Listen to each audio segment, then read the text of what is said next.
Anyone wants to share something or ask something? Yeah, I'm supposed to share a little more about that oil room that that I discovered. You were sharing that people talk about going in and getting recipes for oil and whatnot. Yeah. This room it really seems like it is an extension of the wine cellar because these oils are from the crushings of saints. And I got a better look at the vessels. They were like, the refined gold, pure gold that's like glass, but it was gold. It was shimmery and stuff. The oils were different colors. Each vessel was a different size and shape and different levels of full, Yeah. So, and I mean, it was really amazing. I'm going to be doing a lot more exploring in there. But a lot of these encounters with the Lord, he always gives me communion. This time, different things like wedding cake and champagne, all kinds of different things which have different meanings. This time it was the matzah bread, the bread with the holes and the stripes. And it was bread for, talking about his sacrifice. And when he gave it to us, he said, because I was with a friend he said, deliverance is the children's bread. And he handed it to us and he had us feed each other the communion. And the wine was a sangria. And it was like this mixture of the fruits of the spirit that were fermented, wine turned into wine. All the fruits of the spirit turned in this like fruity sangria. It was so amazing. I was sobbing through the whole encounter. They say no tears in heaven. I was sobbing through the whole encounter. And I'm just saying, go take a look. It is amazing. Oh, and the wine had an oil in it. It had two oils I recognized. It had frankincense, which in the earthly realm does, reprograms the DNA to the original design. And it had myrrh, the two things that the Lord were gifted at birth. It had myrrh, and myrrh is like an amplifier, which we've been talking about amplifiers. It's an amplifier and an extender of oil on the earth. It makes the smell last longer. It intensifies all the properties of the oil. Oh man, I sobbed through the whole thing. Just wanted to share. Just wanted to invite people to go look for this oil room or go ask to be shown it rather. So where did you access it from? Actually, there is a portal from the wine cellar to the oil room, but we went, God gifted my friend and I this room, a discovery room. It was from a discoverer, a mystic discoverer who left it. And we go into this room, we have blank scrolls, we have all this stuff, but there was a fireplace and, we have a fireplace and he had us like go through the fireplace into the room. And I'm like, I have a feeling this is going to be a starting point for many more adventures. When we're in there, he starts downloading revelation and then it leads to a different encounter. But we have a room that he invites us in, and it's a discovery room. And, that's personal access, a personal entryway. But there is a portal from the wine cellar. There is a doorway. So where do you normally connect to the wine cellar? I'm one who I have very few doors and windows because I have free access. So he starts erasing doors and windows. There is a platform and a huge dining hall, like a preparation for the wedding feast, whatever, a huge dining hall. And I go down to the back, down the stairs, and that's where I see a lot of doors. It's a long hallway and there are a lot of doors right and left. And the ones that are lit up are the ones he's inviting me into. But there are many different doors. Like, there's a room for mothers, which is very tall. He says it's a high calling, and you meet Mary in there, stuff like that. There's a room for, martyrs. There's a room for writers. There's a lot of different wine cellar rooms. Right. And that's like one of the only places that I really even see not doors, but doorways. And the Mm. reason I know which one to go in, it lights up when Yeah. I start walking down this long hallway. But it looks like an old, it really, to me, he shows me like an old wine cellar. I go down the stairs, you know, the stone steps and on and on. And Okay. that's just imagery communication, you know? Yeah. Oh, yeah, So, sure. yeah. But Yeah. I enter, yeah, it's like the back of a huge dining hall. You know, it's always preparation when I go through there. And it sits on a platform with pillars. You know, I see pillars, I just don't see walls and doors often. So No, that's, yeah, I'm very much similar. I don't sort of tend to see boundaries and walls. It's almost like the encounter is in a spatial place, but not necessarily confined. I'm right. just interested, just simply because if other people want to try and get there to see, where entrance point. I mean, my engagement with the wine room or the wine cellar has always gone through the court of scribes, so which where the records are, and so I've always accessed the wine room or the cellar from there. But I think there are lots of different places that you can connect to other places through. That it's not like a simple it's only through this door, because we're not talking about the same time space continuum as we have here, and therefore it can be connected to many different doors. That you open a door and you're in a different place. The door is just the entrance point, and that actually can be accessed through many different places, I think, which are open when we experience it. So yeah, that's good. Well, let me share something then. I was Yahweh had invited me into His name. Mm. I was engaging with Him, and He showed me a door, and He said, "Open it." And when I opened the door, uh, it was all dark in there, but it wasn't frightening. It was actually very peaceful. And I said, "Where is this?" And He said, "This is a dimension in my name." Mm. And I thought that was so amazing. That was a few weeks ago. And then He's come back, and it wasn't like I was seeking this out. He's come back to me, and now He said, "I want you to go into each letter of the Yod He Vav He of my name." And when I went into the Yod, it was just this big, beautiful, bright. You know how you say you can't describe the Mm. light, Yeah. that it isn't the light that we have here, but it was just amazing. And He's had me going into the different letters and but he spoke to it from a place that these are all dimensional places Mm. in His name. And, I just think well, like for me, it was just drawing me into something deeper with Him, something that He wants to open up. Mm. But it was just so peaceful, and it was alluding to me that there's just something deeper that we haven't tapped into yet, that He wants us to get into in reference to His name. And you're invited into this place.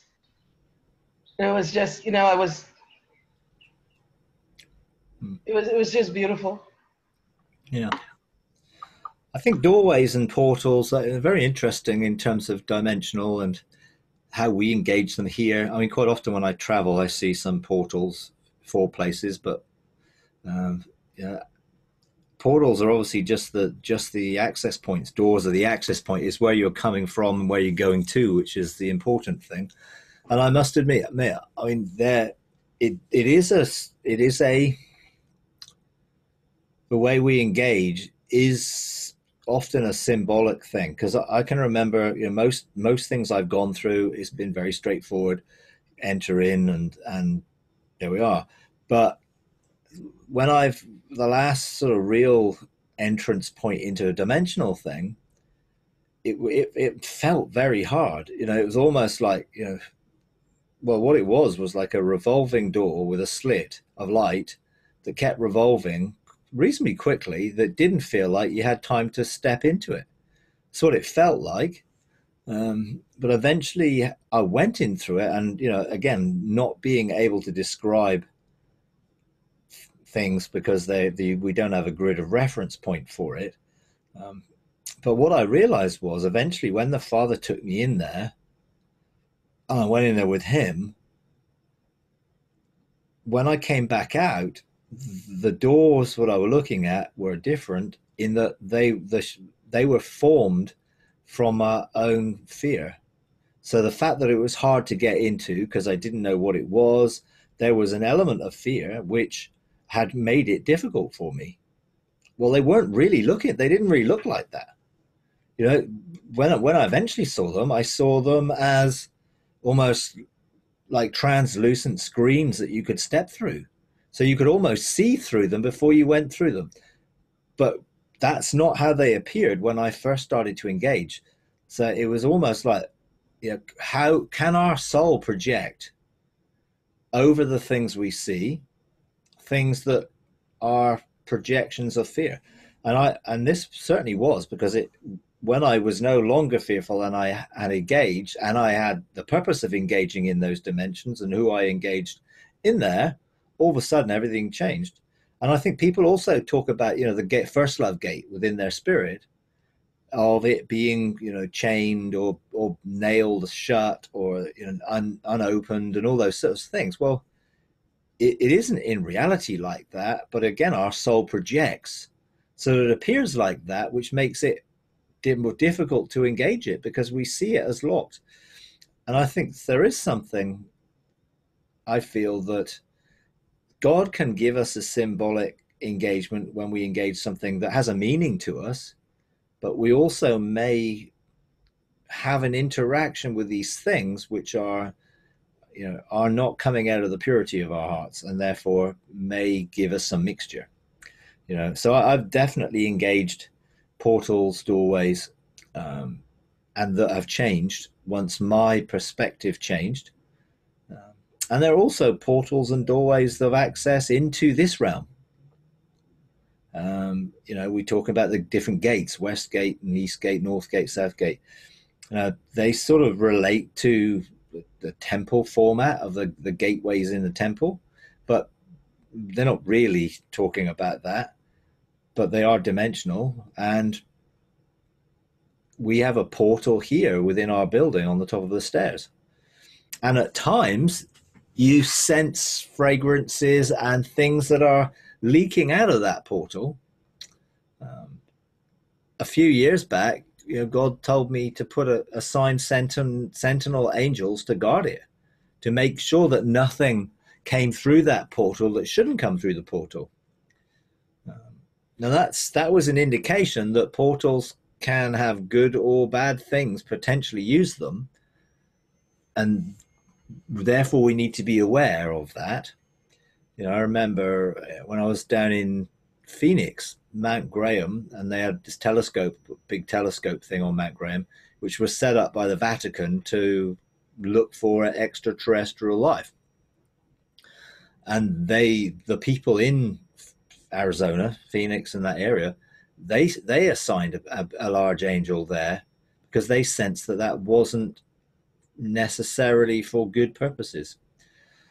So we have a lot of things about these gates. We had the whole issue of the Western Gate thing with Jason Westerfield and this inviting things through this Western Gate that would, from their perspective, add something to us, but actually was clearly not that intention, and was mixed up with sort of a lot of mythology of ancient alien mythology and stuff. But nevertheless, that gateway has been opened before, and it could have been opened this time, but there were a number of people, including myself, which were given an assignment to stop it being opened. And I can remember back in October, I think it was October 2016, just really was 16, 15, I don't know, 16. But I really felt God say, assign some angels to the Western Gate. And he said, there are some who are going to look to open that gate to create a dimensional incursion. and I want you to assign things. And then I talked to a couple of people who also had a similar perspective, that they were warned against this gateway and what this gateway was. And I didn't think any more of it until all this thing blew up with, this Western Open the Western Gate.org event. And all of a sudden, everything sort of made sense when I heard what had happened, and there was an invitation to open this Western Gate and invite something through. So I went back to God and asked him about it, and he said, yeah. And he showed me two previous occasions in the last century where that had occurred. At the end of the First World War, with I think it was Aleister Crowley, opened it up, and there was this being called Lam, which looks very much like a sort of an alien entity like the Greys. And then again in 1947, I think, with L. Ron Hubbard, the creator of Scientology and diakinetics, and Jack Parsons, who was a NASA rocket scientist. And they opened it, and they used incantations to open it. I think one was a Babylonian incantation, and the other, I think, was an Egyptian incantation. So there are some ancient knowledge attached to some of these gateways, which I think go back to the Watcher Angels personally. And some of these gateways were, Watcher Angel, that's where they accessed. But very, interesting how we're becoming more aware of portals. And what God did tell me about the Western Gate portal was that we would have access to it when we were mature enough. So what that means and what that access is for, I don't know yet, because I don't think we're mature enough. But who knows? These things, when you look at what happened, after the First World War, and you look at what happened after 1947, you had Roswell, you had all the then stories of UFOs and abductions and all those things as a result of opening a gateway to a dimension. And it was a dimensional gateway, not an access into some constellation somewhere in our galaxies, but dimensional gateway. And I've spoken to people who've been abducted, and some of it sounds very genuine. Ian Clayton, I know, talks a lot about DNA harvesting and looking for to use DNA for hybridization and all sorts of things, weird things. But hey, these things, gateways do exist. When I was in Seattle in 2015, there was a whole issue with the North Gate. Now, in the Bible, North Gate usually is where the enemy tries to get in, and Seattle being sort of the very north of the Northwest, before you enter Canada, it seemed like that this was an area of activity that the enemy was trying to enter through. And I think that's why when I went there, people I talked to engaged with the governmental side of things like most people don't. And they've established and dealt with mountains, and they've dealt with gateways, and they really look to see that they would rule and govern that North Gate. And I think they have effectively. When I was there this year with Dr. O, he commented how clear and the atmosphere was, that he didn't need to do any real work to do anything. When he came into an open heaven atmosphere, and with some and in a sense he sensed it, felt it, which I also did. So interesting gateways and doors and portals and things. My first engagement with heaven was being sucked through a portal, 2008. And I think there probably will be more that we will learn to use, and going in through those portals. And when I saw the portal that I went through, 3 portals I've been through into other dimensions, it appeared that there are lots of others, and it felt like they were sort of spiraled, like a spiral galaxy. It was like these doorways were spiraled around in some sort of, well, I guess phi, the Fibonacci number sequence pattern that we see in all sorts of creation. Um, so yeah, who knows? I don't know, whether what you'll see in those dimensions. You've obviously been in there and not seen much because it's dark. I've certainly been to 3 and experienced something which is dimensional, and there are races in there which are dimensional races. Now, I would differentiate that from races which are of this dimension, um, of which I only know us, but there may well be other things. I'm not sure yet, but certainly I know there are other dimensional races that. Yeah, I agree with that. I've seen that. He took me to some place, and it was like I was there to observe. They were very angry with us, actually, and they brought someone in that seemed to have been injured, and yet it was just so many of different races.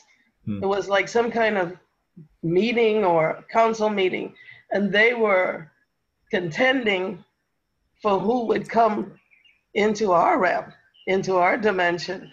And he just allowed me to see. It was one of the first times that he showed me something like that. It was like 2 years ago. And I was like, wow, what the, you see some of this stuff and you're like, oh my gosh. Wow, they're trying to get here. They don't really like us. Well, yeah.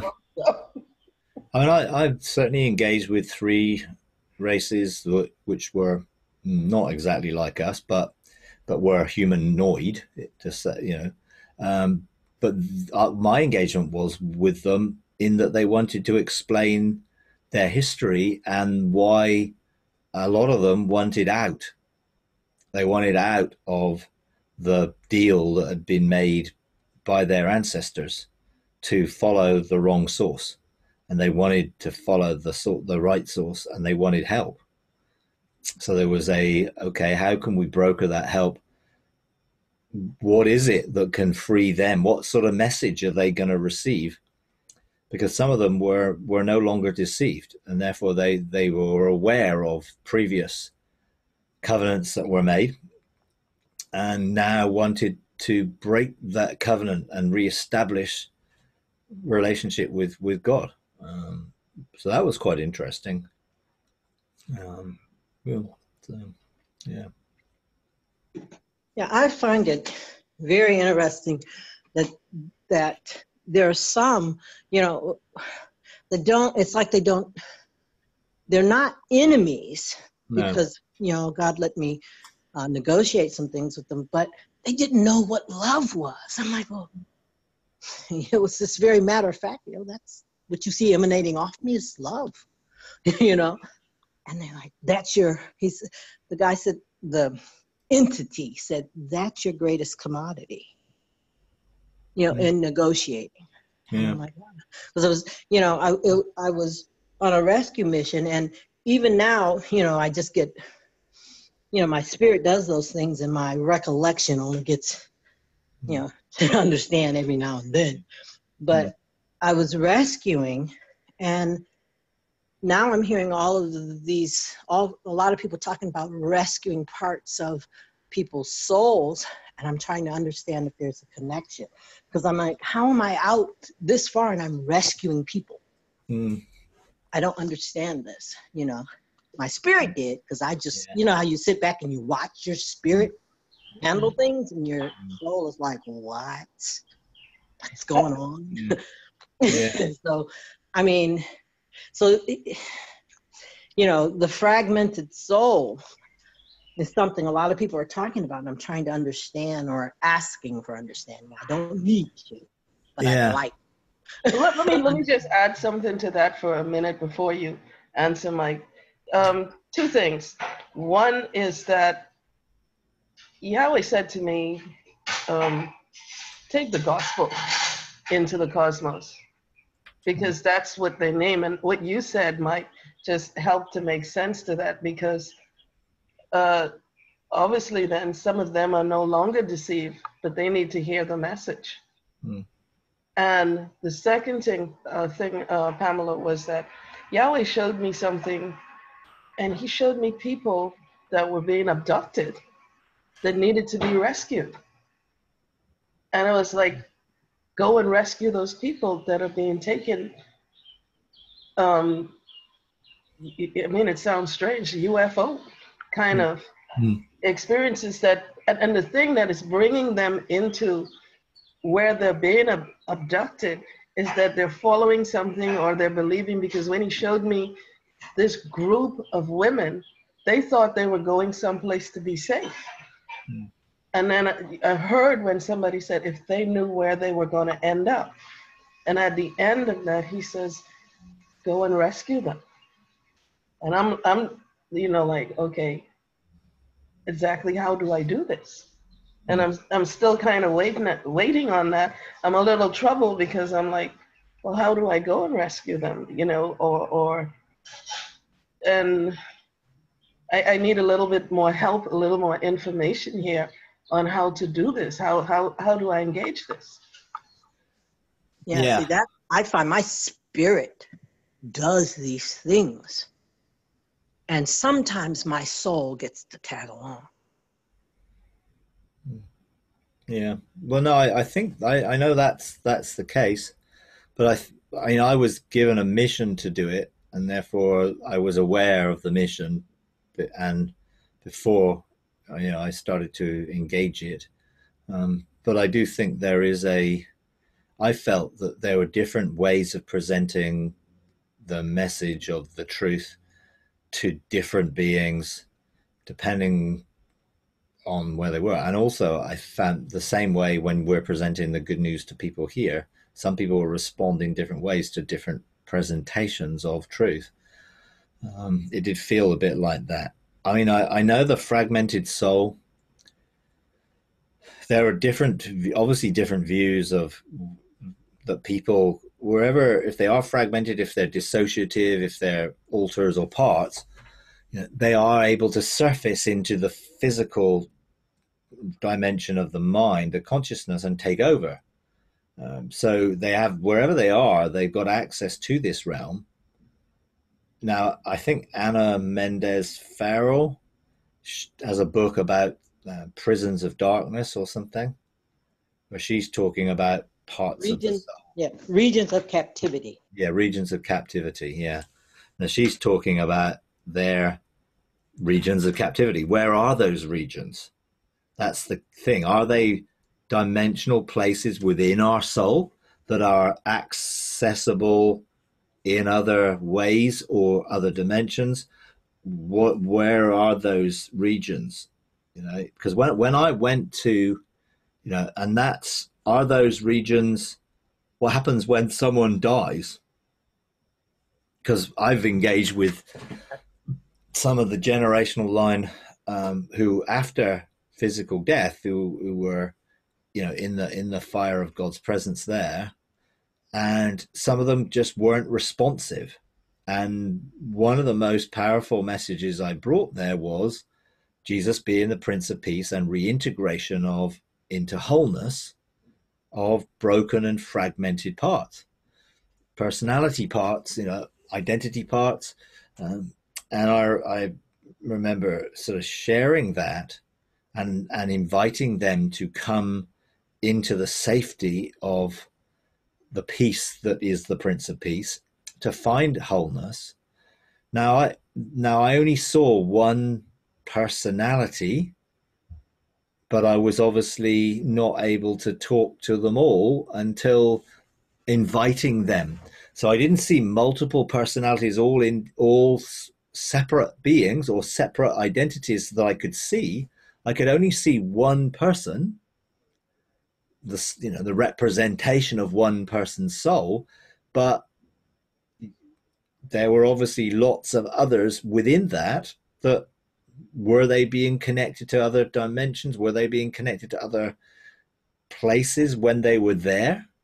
Is the soul a dimensional expression that parts of the soul could be, in different dimensional spheres, and that's what regions of captivity are. They're prisons within dimensions that the soul goes, but they are, I don't know, connected. It's an interesting topic and an interesting thing to look at, because I called to the parts and introduced them to Jesus, the Prince of Peace, and they came to him. And most of them actually came to him who were left, having preached a lot of other messages towards other areas of guilt, shame, and condemnation and different things. This seemed to be very different. But I don't have the answers. I'm just throwing out some food for thought to think about. Okay, where are those regions of captivity? I've not read the book, so I don't know what she thinks the regions of captivity are, whether they're just regions that are within us that are captive, or whether those regions are, people's parts of them are taken to some other dimensional place. I don't know. I mean, if you've read the book, then you've probably got an idea of what she means by regions of captivity. I mean, I've not read the book. I certainly know who she is, but in listening to some of the stuff, and which was interesting because I've heard of Dan Duvall, but I hadn't listened to anything. And it was only after Yahweh brought me into these encounters. It's like what he does for me is that he will tell me something, or he'll take me into something, and then shortly after he's done that, things pertaining to it will pop up. And he talks a lot, like you're saying, Pamela. It's like trying to wrap your head around something you've not known and trying to understand it. But as I think, you're talking about the fragmentic soul and dimensions, because one thing he said to me, think about the kingdom as dimensions upon dimensions upon dimensions. And when he was talking to me about going into the cosmos and bringing the message of the kingdom, and I was like, wow, you mean there's all of this out there? And when it says in the word that we will, rule the worlds or co-reign with him, this was what it was supposed to be in the beginning: fill the earth and then move on out to redeem, coming back to that all things will be restored. And you just said something that was just so interesting to me about parts of those that were fallen, who were deceived and are no longer deceived, and are like, is there a way back for me? And that's a part of the creation that is crying to be restored. Absolutely. And it's very deep, and it's like you're floundering or fledgling in the dark, because he gives you just enough to set you on a process to start looking it out and get more understanding. Because in some of the people that Dan Duvall is dealing with, they're talking about their organs that have been taken, organs that the enemy has used as a dimensional place to come into this realm and do all sorts of things. And so that was like, what? Organs? And it is, like you say, I don't certainly have no understanding yet, and I'm seeking to get a better understanding. Yeah. I understand the principle of quantum entanglement.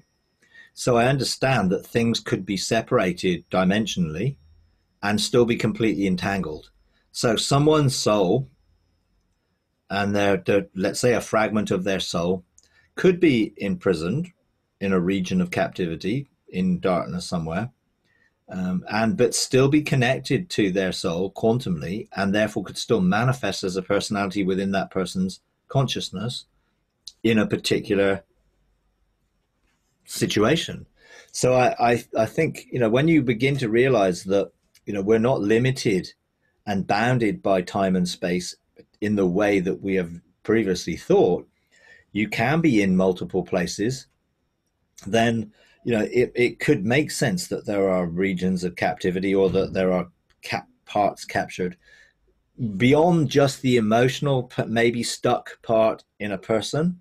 There may be levels of this where sometimes people are imprisoned within their own soul. They're stuck emotionally within their emotions, therefore they're not able to function in a way, or they're triggered, functioned into certain behavioral patterns because of emotional immaturity in certain areas. And we've all probably spoken to people that suddenly started talking like a 5-year-old to us, and throwing tantrums and behaving completely irrationally because a part was triggered and that surfaced, and they're talking out of the emotion of that part, the fear or anger or frustration or whatever it might be. So I think quantum entanglement explains what could be possible in a lot of these things. From what I can understand with Dan Duval and some of these, the woman, was it Ruthie Andrews or whatever, they seem to be ministering this to people and looking to bring people into freedom from the effects of these things. And they have sort of prayers or declarations which are to deal with some of these areas and separate them from certain control things and whatever. What I didn't get from listening and looking at their websites is that they're going anywhere. Didn't feel that they're traveling in the heavenly realms or the spiritual dimensions to do anything. They're looking to engage a person and declare and decree to the parts of that person so that person can become free. But we're talking about going into dimensions and engaging races, which is a very different thing from just dealing with people's stuck parts. Although that is a very an awesome thing to do and help people to come into wholeness and freedom.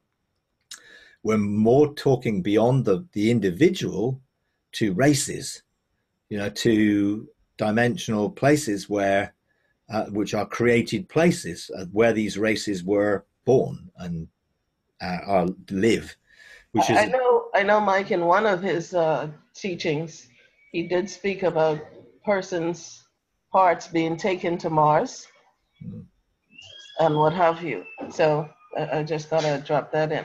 yeah, Like it's I just said, I just started listening to yeah, him because of where Yahweh had yeah, led me. sure. Well, I think, but what they're dealing with is dealing with the individual person's issues, helping them be restored from wherever they're in captivity, let's say regions of captivity, whether they be Mars or somewhere else. Um, Whereas I think what you started talking about and what Pamela's talking about, what I'm talking about now, is more actually accessing dimensions and races in those dimensions to help them come into freedom. And as you Yes. say, not all of them are good, but there are some who want to be set free from the control of those who have made covenants with well, what we would call the enemy per se, but whatever that looks like in this situation, they seem to be aware, but they didn't make these decisions, and they don't want to be bound by the decisions of their ancestors who enslaved their race in some way, or enslaved their race to a particular function in some way.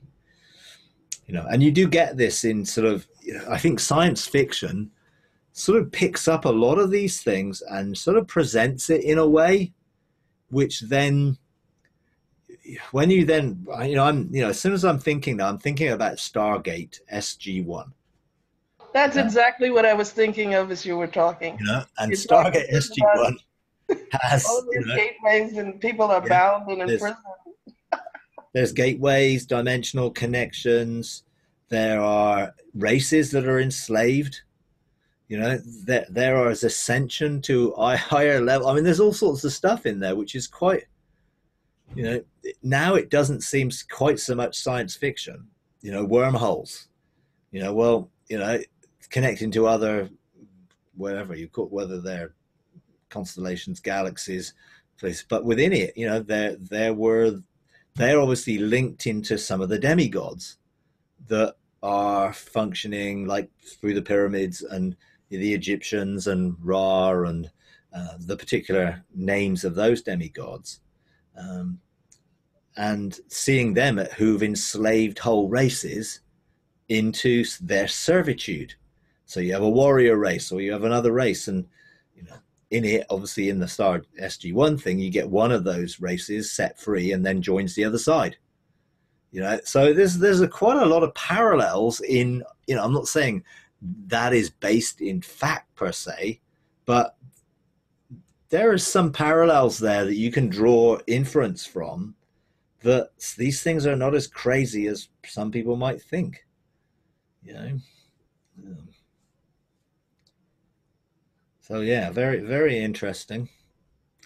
Not, I guess, not for everybody at this point in their journey or whatever. And if you're not anywhere near any of this, anyone who's listened to this, then and it doesn't resonate, well, just park it. Don't try and understand something that maybe you're not called to engage in at this point in time in your journey.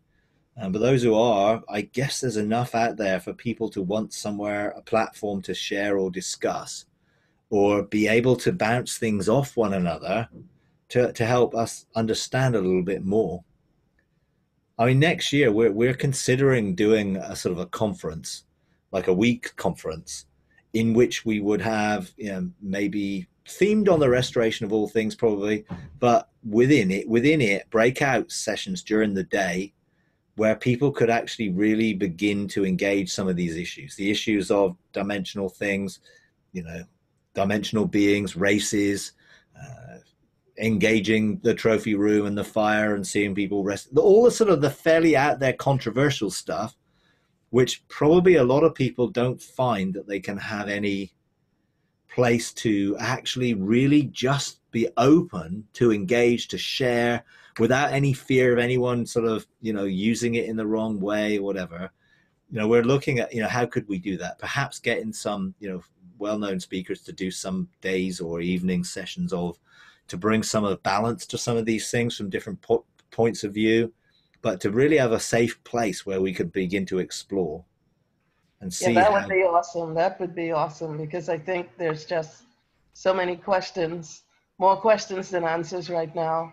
Yeah. And trying to understand where he's taking us, because obviously is not just one person. There's a number. Oh yeah. Being drawn into this area. So it's obviously an area that he wants us now to understand, have understanding, and know how to engage in it. Well, yeah. Yeah. I think it is right. I think once you see things starting to trend, and you see trends where you're starting to come across people who are talking about similar things, God leading them into something, opening something up, this whole issue of elementals and how do we answer creation's groan. I am not convinced by the scriptures that people were using that they have anything to do with what they're talking about. I'm not saying that those things that they're talking about don't exist. I'm just saying they're trying to pigeonhole it using a scripture which clearly doesn't talk about that.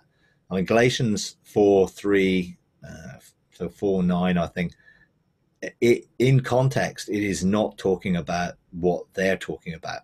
It does say elemental, but it's talking about the elemental things of religion, which may have something behind it, but the context of that passage really isn't what they're trying to make out it is. Just because it says elemental doesn't mean you can just define elemental anything you want. And I think there's a danger in always trying to find a scripture to back something up, when actually you don't need a scripture to back it up. And when you do try and use a scripture to back it up, and it's not a scripture which really is saying that, then really people will just look at it and think, oh, well, they're just making that up. And I think there's a danger in that. When you look at stoichion and you go back and look at the original Greek word, the original Greek word just means rows, things organized in rows. And when in context of the elemental things, it is, the elemental things of the world are the elemental things of religion, because the whole chapter before was all about being in bondage, going back into bondage in religion, and it immediately identifies the elemental things. And because when it comes into rows, then the next sort of meaning of that is heavenly bodies. And of course, heavenly bodies, sun, moon, and stars were designed for seasons and times. But there's a big step then, which is what the rituals were all about. And then it very clearly says in Hebrews, I think, not Hebrews, in Galatians 4:10, about that link into days and times and celebrations and moons and festivals and all the religious rituals people have got into that relate to some of those basic things that have put us in bondage. I don't think it's referring to what those people are talking about in terms of elemental. But I'm not denying that there is something within creation that responds to us and should respond to our rulership, and may not be responding to rulership, and may be part of this groaning and tension that's in creation that as sons we're supposed to engage with.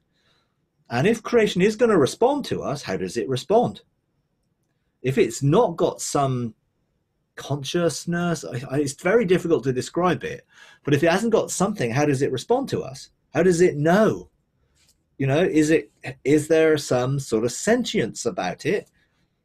Are we talking about something more akin to, Star Wars and the Force, and metachlorians or whatever they're called, metachlorians, which are within the fabric of everything? Well, that's not so far off the truth in terms of God's grace and the vibrational frequency of energy of life, which has basically come from his voice, being within the fabric of everything. I mean, he told me that clearly in 2010, very clearly, that in him we live and move and have our being, and he is within the fabric of everything, holding it all together. Now, it'd be cool if we get lightsabers, wouldn't it? That would be great.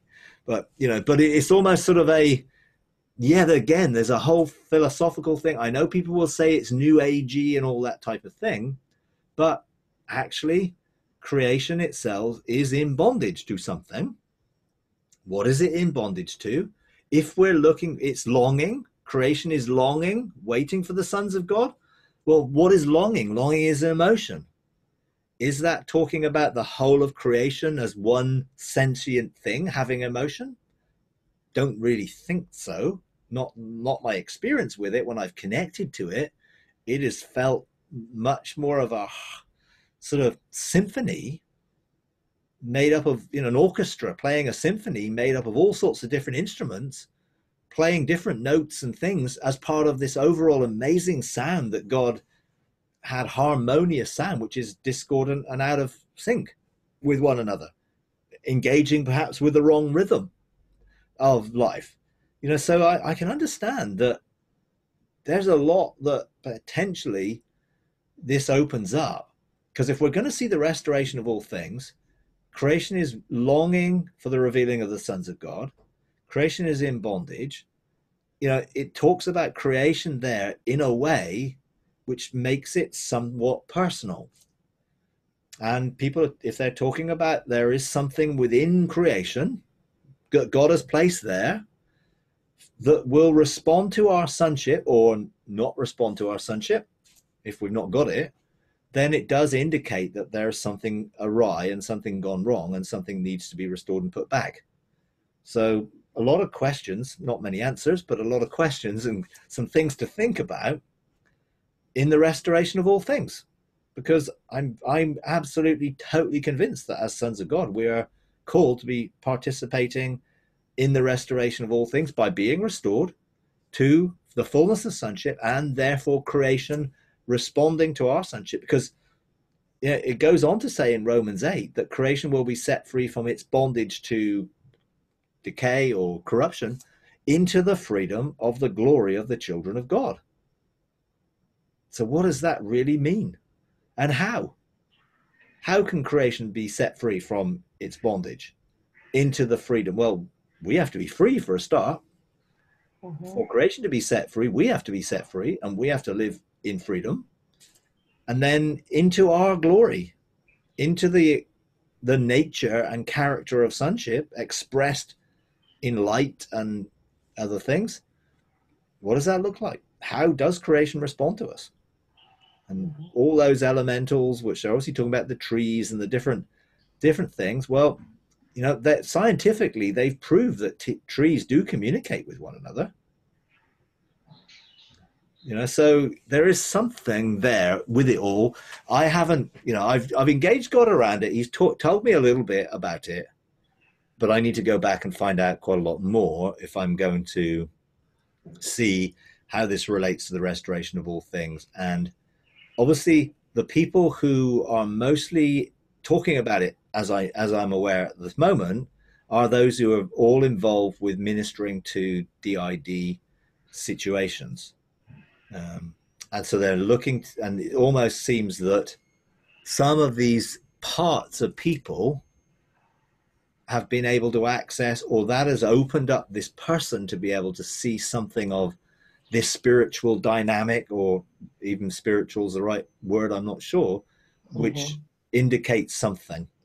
I would like to see how it fits within the restoration of all things, of part of that is obviously people's personal restoration from fragmentation and brokenness and bondage. But I do believe it carries a bigger connotation and perspective to that. Both, you know, the creation suffered when Adam and Eve fell. Everything began to become corrupted. Yeah. Because to that point, everything was on another system. I mean, the water came up from the earth, the trees, the colors, everything was, you talk about the frequency. Maybe the restoration of all things is that the frequency they were on before the fall is what they need to be restored to. And again, as you're saying, that comes by us, the sons, coming into harmony and oneness into what we were supposed to be from the beginning. It takes a lot, you know, to ferret it out. And because that was on my mind yesterday, this restoration of all things. And I'm like, Father, what does that mean? And what does that really look like? You know, is that trying to redeem everything, or what does that look like? Yeah, and I think this is part of the journey we're on, to discover it and to see, you know, does creation itself have some sense where it is all connected, and in some frequency, is that frequency more of a sentience, so that there's understanding with it or connection to it? I mean, people talking about, you know, trees talking to them, you know, it's been sort of anecdotally sort of indicated that when you talk to plants, it seems to have a beneficial thing to their growth. You know, most of those people, gardeners, would probably not think that plants will be talking back to them. So there is this sort of different dynamic to it. Oh, well, yeah, I can tell you. Let me tell you a funny story. We had this avocado tree that just would not bear anything for years. And so one day I got it into my head, and I'm like, I'm going out there and speak to this tree. That didn't talk back to me, but I spoke to the tree and I commanded it to come into alignment. And I was using how Yeshua spoke to the fig tree. That's what I was working off of. Yeah. And so I spoke to this avocado tree. And I can tell you, I can go and bring you an avocado right now that's coming off that tree. Now, my father saw that at that time, and he was laughing at me. And then there was a mango tree that just wouldn't bear as well. And because we had all these fruit trees and they were bearing except these two. The avocado tree responded and has been fruitful. That mango tree, I said, you're a demon from the pit of trees. It just would not respond. Yeah. You know? Yeah. But there is, you know, stuff linked to, you know, people hugging trees. Well, what is that about? And there are obviously people grounding, walking. I'm not a tree hugger. You know, grounding to be more connected to the frequency of the earth, which is to be aligned with our frequency, Schumann's frequency. I mean, there's a lot of stuff out there which is quite interesting.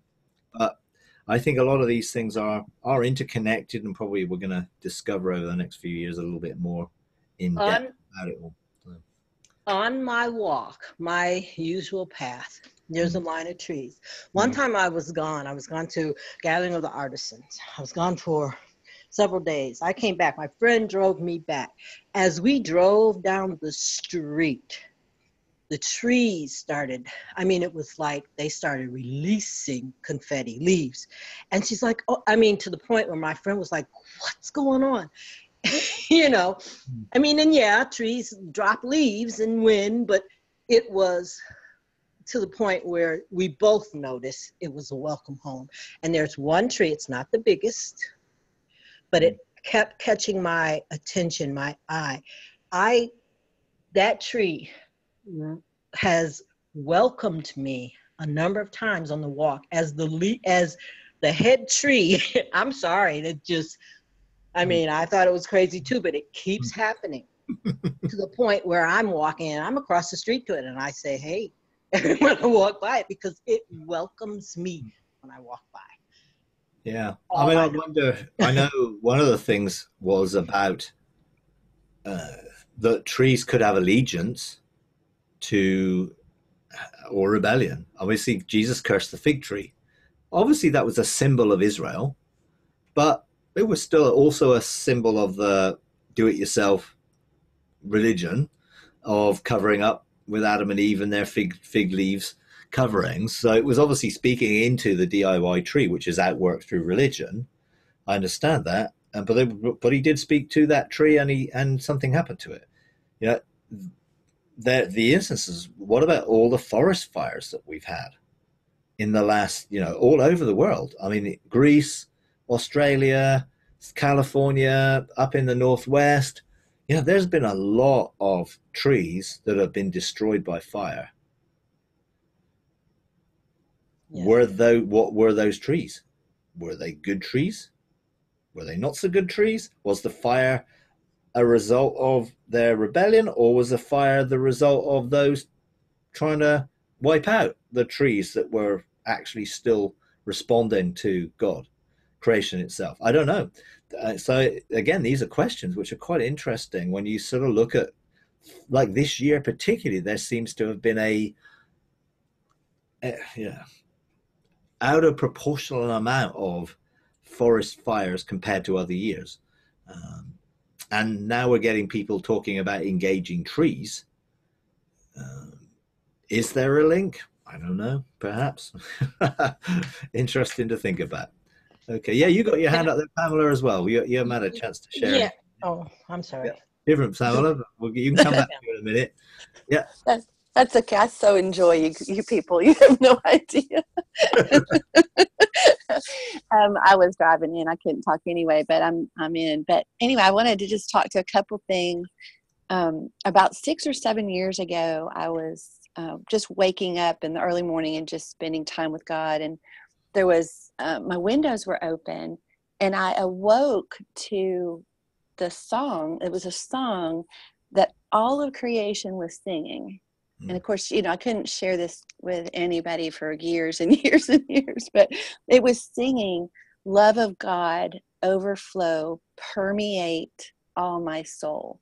And it kept repeating it over and over and over and over. And at the time I was thinking, well, how could creation have a soul? I wasn't understanding, and just really kind of dismissed it and haven't really thought of it until right now. But it was such a cry, and it was such a chorus. It was beautiful, but it was calling and crying out for the love of God. Yeah. And you see that as coming through man into all of creation. But it's pretty beautiful. But I wanted to talk to you also about dissociation, because that's really what God has moved us all into. And it's so, oh gosh, the fragmented people and the people that are dissociative. It's just mind. And I guess it's because we're just so living without the presence of God. But a lot of that fracturing and dissociation occurs in early childhood when children don't have the ability to process that breach of safety and security. They create, it's actually a defense mechanism that God created for us to encapsulate that consciousness, and it actually moves out of the frontal cortex into the brainstem, into the back of the head. And it stays there until, like you were saying, Mike, it's triggered. And then you see that it stops at the age of development, and you see it push forward. Now, a trigger is just a cry for reconciliation, but people look at it as a behavioral issue and, try to modify it instead of speaking to that. So that's one thing that we've been dealing with. Another has been, actually, if the trauma is severe enough, they will leave their bodies. And that's a whole different dynamic depending on how long they have been out of the body, because in the absence of that consciousness being there, a actual synthetic can take the place of that. So re-engaging to the body integration is a lot more difficult. But where do they go? Where if they leave their body, where do they go? Well, there's one individual that we're dealing with that goes into the dimensions of mirrors and shiny surfaces, and now it's still tethered to the body. Yeah. But where God led us to was actually a teaching of a woman called Diane Hawkins, and very much old school, but so open to learning about the new. But was able to glean a lot from that field of just really, and you have to understand, Jesus knew everything. So it's, we don't until we're in the Spirit and really inquiring of the Lord. And as we're being able to see, it's the truth that is enabling people to be able to get free. And we also have to understand too, when a part is dissociated, there's a defense system that's built to protect that. And that defense system is what we like to, in the Christian circles, call demonic. And it's not necessarily demonic. Yeah. It is a defense system to protect that part from what was not protected initially from the parents. So, but I was able to step into, there was a couple of weeks ago, an individual that part was there, and you could just see the blackness in the eyes and the fear that was gripped there. And I really had nowhere to go. And I just felt like the Lord invited me into the depths of his love. And I just stepped into that and just spoke to this person and just said, it's okay. Now, that inside of the love of God broke through where they were. And I came out of that thinking, I thought I knew what love was. I thought I knew what love was, and I realized that I didn't know what love was. And I told God, I said, that's what I want. I want that. Okay. I want that love that can break any barrier. So how would you define then a synthetic? I don't know. A synthetic, I believe, could be a negative, definitely potentially a demonic entity, something that fills the void. But it's the only right that it has to be there is because the place was void. So you have to, and then another really tricky thing you have to understand here is God will not go against the will of man. And each broken part has a will. Yeah. And unless it sees love, it ain't interested, you know? I mean, it's just not interested unless love is what's going to meet it. And Jesus is the only one that can depict that But that synthetic, what God had me do, and this was through the teachings of Diane Hawkins. And I went in, and like I said, I just gleaned the fields there. There was a whole lot there that was not where I needed to be or go, but there was where you just release and I talked to God about this and asked him, you just release the angel of the Lord to divide soul and spirit there, and to come in once you've gained from that part that they want to come back home, they want to be reunited. And they do. Yeah. They do.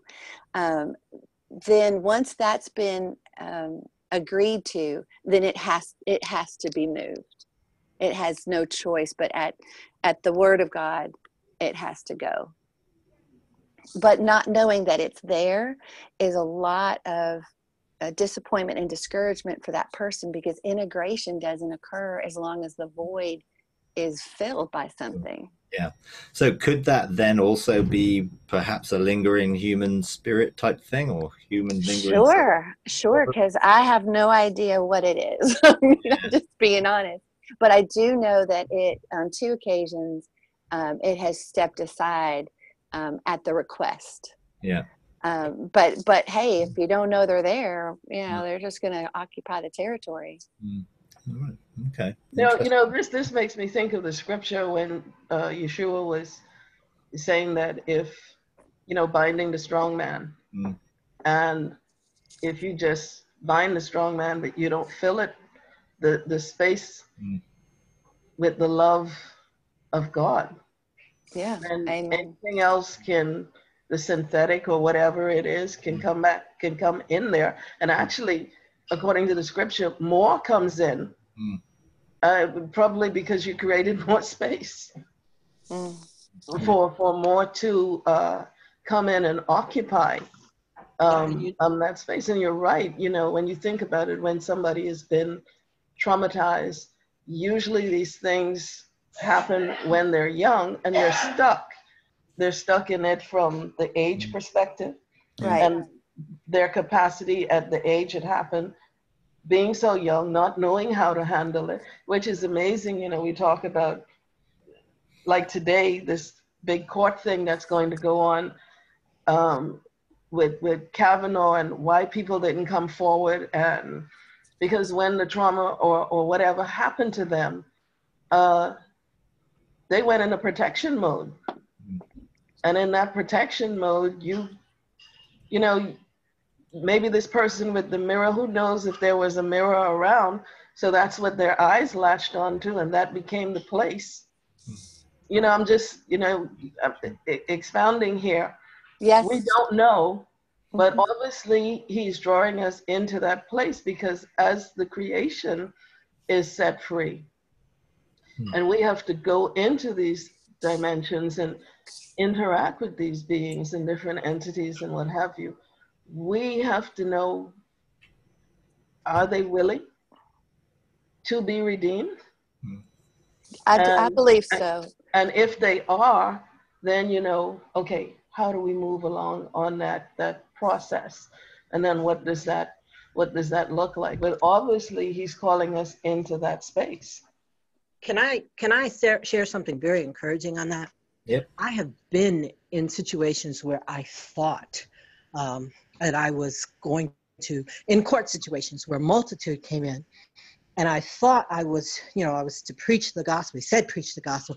Before I got my mouth open, it was a falling to the knees. Jesus is Lord.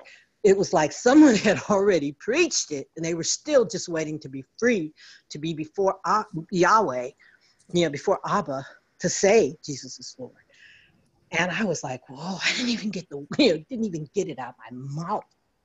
And God said, these are first fruits. So yeah, that's amazing, because he had me go into a place with another group that I'm a part of, and he said, go and preach the gospel there. And I was like, preach the gospel here, I understand, but how do I do that? What do I say? And he took me through a process. You preach the gospel. Yes. And so eventually I just went, And that's what I did. And, you could feel the response. You could feel it. You could see it. And it was really something.